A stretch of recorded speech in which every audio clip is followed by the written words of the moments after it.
ગુજરાત પોલીસમાં ઉત્કૃષ્ટ સેવા બદલ રાજ્યના પોલીસ કર્મીઓનું સન્માન કરવામાં આવ્યું છે, જેમાં ગુજરાત પોલીસ અકાદમી ખાતે યોજાયેલા સમારોહમાં 118 પોલીસ કર્મીને ચંદ્રક એનાયત કરવામાં આવ્યા છે, જેમાં ભરૂચના નિવૃત્ત એએસઆઈ પ્રદીપ મોઘીનો પણ સમાવેશ થતો હતો.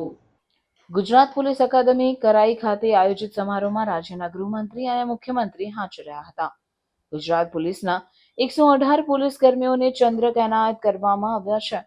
આ પ્રસંગે ગુજરાતના મુખ્યમંત્રી ભૂપેન્દ્રભાઈ પટેલના હસ્તે ભરૂચ એલસીબીમાંથી નિવૃત્ત થયેલ એએસઆઈ પ્રદીપભાઈ શશિકાંત મોઘીને ગાંધીનગર કરાઈ પોલીસ એકેડમી ખાતે president police medal for distinguished service એનાયત કરવામાં આવ્યો હતો.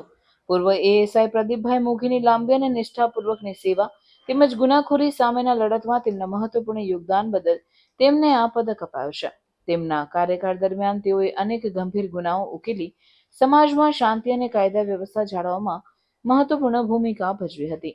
મુખ્યમંત્રી ભૂપેન્દ્ર પટેલે મેડલ્સ મેળવનાર સૌ પોલીસ અધિકારી કર્મચારીઓને અભિનંદન પાઠવ્યા હતા.